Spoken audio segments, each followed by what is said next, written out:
Now let's study about informal agencies of social control. The informal agencies of social control are folkways, mores, custom, religion, public opinion. So these are the informal agency. The informal means of social control grow themselves in the society.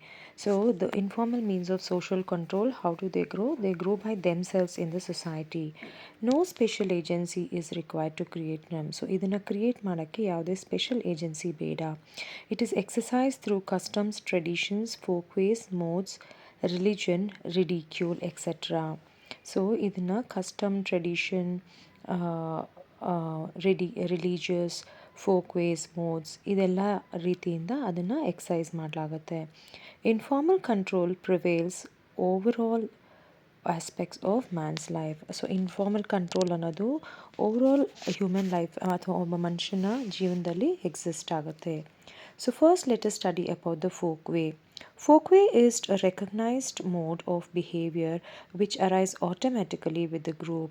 So ಇದು ಒಂದು ಗ್ರೂಪಲ್ಲಿ ಇರುವಂಥ recognized mode of behavior. They are behavior patterns of everyday life which rise spontaneously and unconsciously in the group.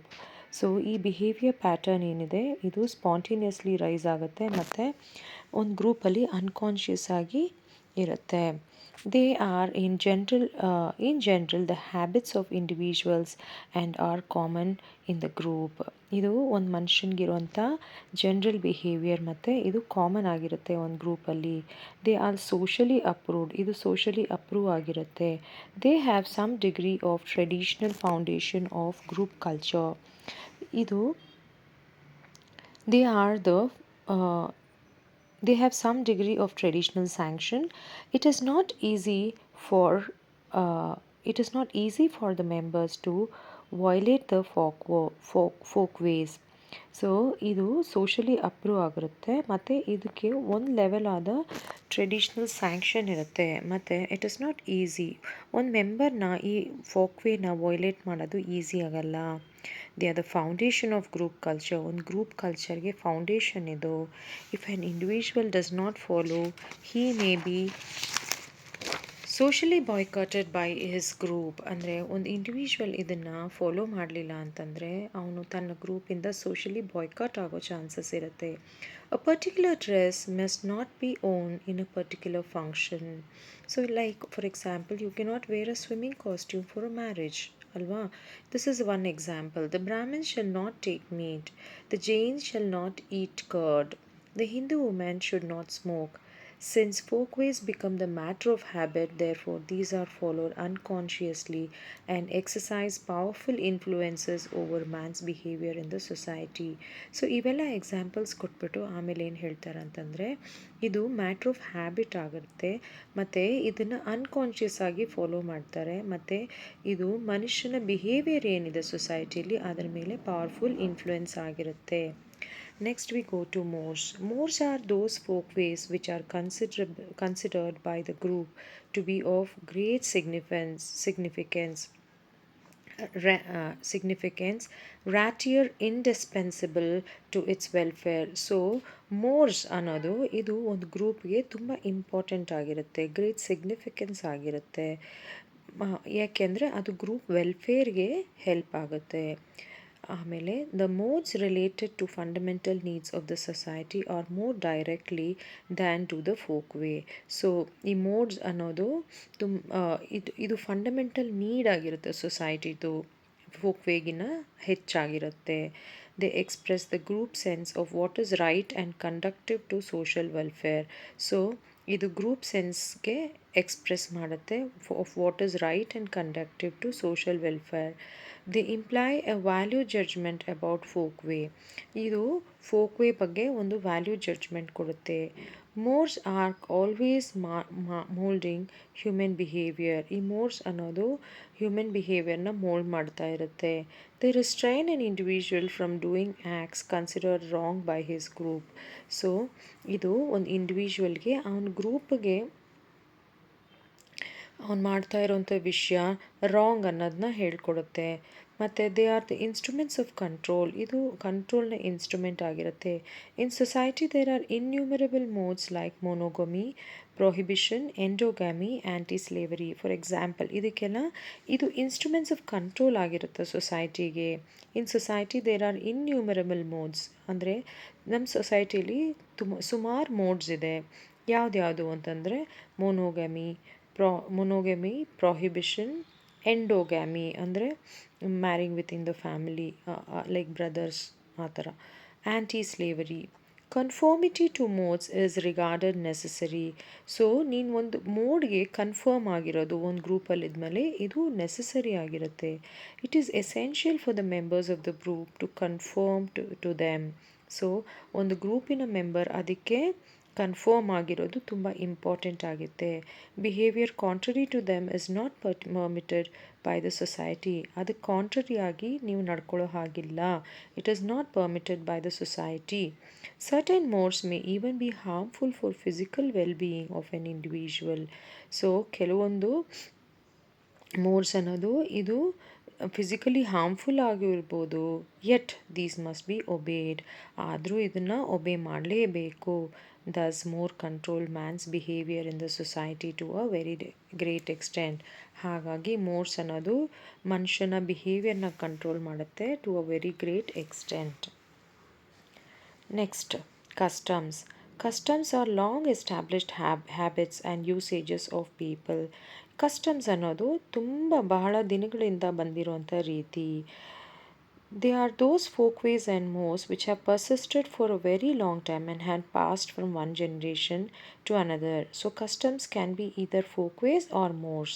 ಇದೆರಡೂ ಆಗಿರ್ಬೋದು. ಆದರೆ ತುಂಬ ದಿನದಿಂದ ಅದು ಜನರೇಷನ್ಸಿಂದ pass down ಆಗಿರುತ್ತೆ. They arise spontaneously and gradually. ಇದು ಸ್ಪಾಂಟೇನಿಯಸ್ ಆಗಿ ಅರೈಸ್ ಆಗುತ್ತೆ ಮತ್ತು ಗ್ರ್ಯಾಜುವಲ್ ಆಗಿ ಅರೈಸ್ ಆಗುತ್ತೆ. There is no constituted authority to declare them, to apply them or safeguard them. So ಇದಕ್ಕೆ ಯಾವುದೇ ಅಥಾರಿಟಿ ಇಲ್ಲ ಇದನ್ನು ಡಿಕ್ಲೇರ್ ಮಾಡೋಕ್ಕೆ, ಅಪ್ಲೈ ಮಾಡೋಕ್ಕೆ ಅಥವಾ ಸೇಫ್ ಗಾರ್ಡ್ ಮಾಡೋದಕ್ಕೆ. They are accepted by the society. ಇದನ್ನು ಸೊಸೈಟಿ ಅಕ್ಸೆಪ್ಟ್ ಮಾಡ್ಕೊಂಡಿದೆ. They are followed because they have not been followed in the past. Because they have been followed in the past. So ಒಂದು ವಿಷಯನ ಏನಕ್ಕೆ follow ಮಾಡ್ತೀವಿ ಅಂತಂದರೆ ನಮ್ಮ ತಳತಲಾಂತರದಿಂದ ಇದು ನಡ್ಕೊಂಬಂದಿದೆ, ಅದಕ್ಕೆ ನಾವು ಫಾಲೋ ಮಾಡಬೇಕು ಅಂತ ಹೇಳ್ತಾರಲ್ಲ, ಅದನ್ನು ಕಸ್ಟಮ್ ಅಂತ ಹೇಳ್ತಾರೆ. The importance of custom means of social control cannot be minimised. So ಒಂದು ಕಸ್ಟಮ್ನ ಇಂಪಾರ್ಟೆನ್ಸ್ ಆಫ್ ಸೋಷಲ್ ಕಂಟ್ರೋಲ್ ಅದನ್ನು ಮಿನಿಮೈಸ್ ಮಾಡೋಕ್ಕೆ ಸಾಧ್ಯ ಇಲ್ಲ. They are so powerful that no one can escape their range. ಅದು ಎಷ್ಟು ಪವರ್ಫುಲ್ ಆಗಿರುತ್ತೆ ಅಂದರೆ ಅದರ ರೇಂಜ್ನ ಯಾರೂ ಎಸ್ಕೇಪ್ ಮಾಡೋಕ್ಕಾಗಲ್ಲ. They regulate social life to a great extent. ಇದು ಸೋಷಲ್ ಲೈಫ್ನ ರೆಗ್ಯುಲೇಟ್ ಮಾಡುತ್ತೆ to a great extent. They bind men together. ಜನರನ್ನ ಬೈಂಡ್ ಮಾಡುತ್ತೆ together. They control the purely selfish impulses. Okay, ಇದು ಸೆಲ್ಫಿಶ್ ಇಂಪಲ್ಸಸ್ನ ಕಂಟ್ರೋಲ್ ಮಾಡುತ್ತೆ. They compel the individual to conform to accept standards. So ಒಂದು individual ಸ್ಟ್ಯಾಂಡರ್ಡ್ಸ್ನ accept ಮಾಡಬೇಕು ಅನ್ನೋದನ್ನ compel ಮಾಡುತ್ತೆ. They are held so sacred that any violation of them is regarded not only as a crime but also a sacrilege. So ಇದು ಎಷ್ಟು important ಆಗಿರುತ್ತೆ ಮತ್ತು ಅಂದರೆ ಇದನ್ನು ತುಂಬ ಸೀಕ್ರೆಟ್ ಅಂತ ಕನ್ಸಿಡರ್ ಮಾಡ್ತಾರೆ ಮತ್ತು ಇದನ್ನು ವೈಲೇಟ್ ಮಾಡೋದನ್ನ ಕ್ರೈಮು ಆ್ಯಂಡ್ ಆಲ್ಸೋ ಸ್ಯಾಕ್ರಿಲೇಜ್ ಅಂತ ಕನ್ಸಿಡರ್ ಮಾಡ್ತಾರೆ. In primitive customs are the agencies in primitive customs the main agencies of social control. Customs are the main agencies ಅಂದರೆ ಹಳೆ ಕಾಲದಲ್ಲಿ ಕಸ್ಟಮ್ಸ್ ಅನ್ನೋದು ಮೇನ್ ಏಜೆನ್ಸಿ ಆಗಿತ್ತು ಸೋಷಲ್ ಕಂಟ್ರೋಲ್ಗೆ. But in modern times their force has loosened. ಆದರೆ modern ಟೈಮಲ್ಲಿ ಇದರ force loosen ಆಗಿದೆ. Next we go to the next informal agency, that is the religion. So religion also exercises a powerful influence upon man's behavior in the society. ಒಂದು religion ಅನ್ನೋದು ಬಹಳ powerful influence ಆಗಿರುತ್ತೆ man's behaviour, ಸೊಸೈಟಿಲಿ ಹೇಗೆ ನಡ್ಕೋತಾನೆ ಅವನು ಅನ್ನೋದಕ್ಕೆ. The term religion has numerous definitions. So religion ಅನ್ನೋದಕ್ಕೆ ಹಲವಾರು ಡೆಫಿನಿಷನ್ಸ್ ಇದೆ. Religion is an attitude towards super human powers. So religion ಅನ್ನೋದು ಒಂದು ಮನುಷ್ಯನ ಆ್ಯಟಿಟ್ಯೂಡ್ ಆಗಿರುತ್ತೆ ಅವನ ಹ್ಯೂಮನ್ ಪವರ್ಸ್ಗೆ. It is the believe in powers superior to man. ಒಂದು ಮನುಷ್ಯನ ಪವರ್ಸ್ ಏನಿದೆ ಅದಕ್ಕೆ ಅದಕ್ಕಿರುವಂಥ ಬಿಲೀಫ್ನ ನಾವು ರಿಲಿಜನ್ ಅಂತ ಹೇಳ್ಬೋದು. Religion pervades practically in all the societies. Religion ಅನ್ನೋದು ಎಲ್ಲ ಸೊಸೈಟಿಲಿ ಪ್ರಾಕ್ಟಿಕಲ್ ಆಗಿರುತ್ತೆ. There may be different forms of religion beliefs and practices. There may be different forms of religion practices. Religion ಅನ್ನೋದು ಇದು ಪ್ರಾಕ್ಟಿಕಲಿ ಎಲ್ಲ ಸೊಸೈಟಿಲಿರುತ್ತೆ. Although there may be different forms of beliefs and practices. The Hindu religion gives great importance to ceremony. ನಮ್ಮ Hindu religion ಏನಕ್ಕೆ importance ಕೊಡುತ್ತೆ ಅಂದರೆ ಸೆರೆಮನೀಸ್ಗೆ importance ಕೊಡುತ್ತೆ. At the time of birth, marriage, and death and a number of ceremonies are performed. So ಹುಟ್ಟಿದಾಗ ಮತ್ತು ಮದುವೆ ಆದಾಗ, ಡೆತ್ ಆದಾಗ ತುಂಬ ಸೆರೆಮನೀಸ್ ಪರ್ಫಾರ್ಮ್ ಮಾಡ್ತಾರೆ. Mantras are recited even if one does not understand their meaning. ನಮಗೆ ಅದರ ಅರ್ಥ ಗೊತ್ತಿಲ್ಲ ಅಂದರೂ ಮಂತ್ರಾಸ್ನ ರಿಸೈಟ್ ಮಾಡ್ತೀವಿ. Religion is a powerful agency in the society. Religion ಅನ್ನೋದು ಒಂದು ಸೊಸೈಟಿಲಿ ಪವರ್ಫುಲ್ ಏಜೆನ್ಸಿ ಆಗಿರುತ್ತೆ. It influences man's behaviour. ಅದು ಒಂದು ಮನುಷ್ಯನ ಬಿಹೇವಿಯರ್ನ ಇನ್ಫ್ಲೂಯೆನ್ಸ್ ಮಾಡುತ್ತೆ. Children should obey Children should obey their parents, should not tell lie or cheat. Women should be faithful to man. People should be honest and virtuous and should limit to one's desires. Man should renounce unsocial activities are some of the teachings of the religion which influence man's behavior. So, ಮನುಷ್ಯರು ಅಂದರೆ ಮಕ್ಕಳು ಅಪ್ಪ ಅಮ್ಮನ ಮಾತು ಕೇಳಬೇಕು, ಅವ್ರು ಸುಳ್ಳು ಹೇಳಬಾರ್ದು. ಮತ್ತು ಒಂದು ವುಮೆನ್ ಯಾರಿದ್ದಾರೆ ಅವರು ಮ್ಯಾನ್ಗೆ ಫೇತ್ಫುಲ್ ಆಗಿರಬೇಕು. ಇದೆಲ್ಲ ರಿಲಿಜನ್ನಿಂದ ಬಂದಿರೋಂಥ ವಿಷಯ. ಮತ್ತು ಜನರು ಹಾನೆಸ್ಟ್ ಆಗಿರಬೇಕು ಮತ್ತು ವರ್ಚುವಸ್ ಆಗಿರಬೇಕು. ಮತ್ತು ನಮ್ಮ ಡಿಸೈರ್ಸ್ನ ಲಿಮಿಟ್ ಮಾಡ್ಕೋಬೇಕು. ಮತ್ತು ಮನುಷ್ಯ ಆದವನು ಅನ್ಸೋಷಲ್ ಆ್ಯಕ್ಟಿವಿಟೀಸ್ನ ಬಿಡಬೇಕು. ಇವೆಲ್ಲ ಕೆಲವೊಂದು ರಿಲಿಜಿಯಸ್ ಟೀಚಿಂಗ್ಸ್ ಆಗಿರುತ್ತೆ. Men should do good act as common teaching of all religion. So ಮನುಷ್ಯ ಒಳ್ಳೆ ಆ್ಯಕ್ಟ್ಸ್ ಮಾಡಬೇಕು ಇದು ಅನ್ನೋದು ಎಲ್ಲ ರಿಲಿಜನಲ್ಲಿ ಕಾಮನ್ ಆಗಿರುತ್ತೆ. Religion may be use to make people be used to lot obedience to their rules and defenders of status quo. Religion ಅನ್ನೋದು ಇದು ಜನರನ್ನ ಒಬೀಡಿಯಂಟ್ ಮಾಡೋಕ್ಕೆ, ಓಕೆ, ಆ್ಯಂಡ್ ಮತ್ತು ಅವರ ಸ್ಟೇಟಸ್ನ ಡಿಫೆಂಡ್ ಮಾಡೋದಕ್ಕೆ ಯೂಸ್ ಮಾಡುತ್ತೆ. It may deny freedom of thought. ಅಂದರೆ ಇದರಿಂದ ಫ್ರೀಡಮ್ ಆಫ್ ಥಾಟ್ ಡಿನೈ ಆಗ್ಬೋದು. It may favour poverty, exploitation and idleness and encourage practices like cannibalism, slavery, untouchability, communalism and even incest. So ಇದು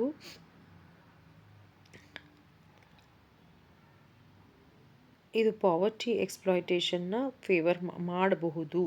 ಅಥವಾ and ಐಡಲ್ನೆಸ್ ಮತ್ತು ಇದು ಕ್ಯಾನಿಬಲಿಸಮ್, slavery ಇದನ್ನೆಲ್ಲನೂ ಇದು encourage ಮಾಡಬಹುದು. ಇದೆಲ್ಲ ಡ್ರಾಬ್ಯಾಕ್ಸ್ ಆಗಿರುತ್ತೆ ರಿಲಿಜನ್ದು. Next we go to public opinion. The influence of public opinion as a means of social control is greater in simple society. So, public opinion ಇರುವಂಥ ಇನ್ಫ್ಲೂಯೆನ್ಸ್ ಏನಿರುತ್ತೆ, it is greater in simple society. In villages, the people are known to one another personally. ಒಂದು ವಿಲೇಜಲ್ಲಿ ಜನರು ಒಬ್ರಿಗೊಬ್ರು personally ಪರಿಚಯ ಆಗಿರುತ್ತೆ. It is difficult for a villager to act contrary to the public opinion of the villagers. So ಒಂದು ವಿಲೇಜಲ್ಲಿ ಏನಾಗುತ್ತೆ, ಜನರಿಗೆ ಒಬ್ರಿಗೊಬ್ರು ಪರಿಚಯ ಆಗಿರುತ್ತೆ. ಸೊ ಆ ವಿಲೇಜಲ್ಲಿರೋ ಪಬ್ಲಿಕ್ ಒಪಿನಿಯನ್ಗೆ ಆಪೋಸಿಟಾಗಿ ನಡ್ಕೊಳ್ಳೋದು ಕಷ್ಟ ಆಗುತ್ತೆ. Public opinion greatly influences our action. So ಈ ಪಬ್ಲಿಕ್ ಒಪಿನಿಯನ್ ಅನ್ನೋದು ನಮ್ಮ ಆ್ಯಕ್ಷನ್ನ ತುಂಬ ಗ್ರೇಟಾಗಿ ಇನ್ಫ್ಲೂಯೆನ್ಸ್ ಮಾಡುತ್ತೆ. ಮತ್ತು for the fear of public ridicule and criticism we do not indulge in immoral anti social activity. So ಜನರು ನಗ್ತಾರೆ ಅಂತ ನಾವೇನು ಮಾಡ್ತೀವಿ, we do not involve our self in to immoral or antisocial activities. Every individual wants to win public praise and avoid public ridicule or criticism. ಪ್ರತಿಯೊಬ್ಬ ಇಂಡಿವಿಜುವಲ್ಗೆ ಏನು ಆಸೆ ಅಂತಂದರೆ public ಪ್ರೇಸ್ನ ಗೆದ್ಕೋಬೇಕು ಮತ್ತು ಪಬ್ಲಿಕ್ ರಿಡಿಕ್ಯೂಲ್ ಮಾಡಬಾರ್ದು, ನಮ್ಮನ್ನು ನೋಡಿ ನಗಬಾರ್ದು ಅನ್ನೋದು ಇಂಪಾರ್ಟೆಂಟ್ ಆಗಿರುತ್ತೆ. The desire for recognition is a natural desire. So ಮನುಷ್ಯನ ಡಿಸೈರ್ ಅನ್ನೋದು ಹೇಗೆ ನ್ಯಾಚುರಲ್ ಅಂದರೆ ಏನು ಅಂದರೆ the desire for recognition. We want count for something in eyes of our fellow men. So human praise is the sweetest music. ಮನುಷ್ಯನ praise ಅನ್ನೋದು sweetest music ಆಗಿರುತ್ತೆ. That is where public opinion becomes important. Okay, the greatest efforts of human race is directly traceable to the love of praise. So ಮನುಷ್ಯನ greatest effort it is directly traceable to the love of praise. ಅವನಿಗೆ ಹೊಗಳೋದು ಅಂದರೆ ತುಂಬ ಇಷ್ಟ ಮನುಷ್ಯನಿಗೆ. Persons behave accordingly to social norms to win public recognition or at least avoid public ridicule. So ಜನ ನಮ್ಮನ್ನು ನೋಡಿ ನಗಬಾರ್ದು, ನಮ್ಮನ್ನು ನೋಡಿ ಹೊಗಳ್ಬೇಕು ಅನ್ನೋದಕ್ಕೋಸ್ಕರ ಆದರೂ ಅದಕ್ಕೆ ತಕ್ಕನಂಗೆ ಮನುಷ್ಯ ನಡ್ಕೋತಾನೆ. Thus public opinion is one of the strongest forces influencing the behaviour of man. So ಮನುಷ್ಯನ ಬಿಹೇವಿಯರ್ನ ಇನ್ಫ್ಲೂಯೆನ್ಸ್ ಮಾಡುವಂಥ ಸ್ಟ್ರಾಂಗೆಸ್ಟ್ ಒಪಿನಿಯನ್ ಇದಾಗಿರುತ್ತೆ. Next we go to the formal agencies of social control.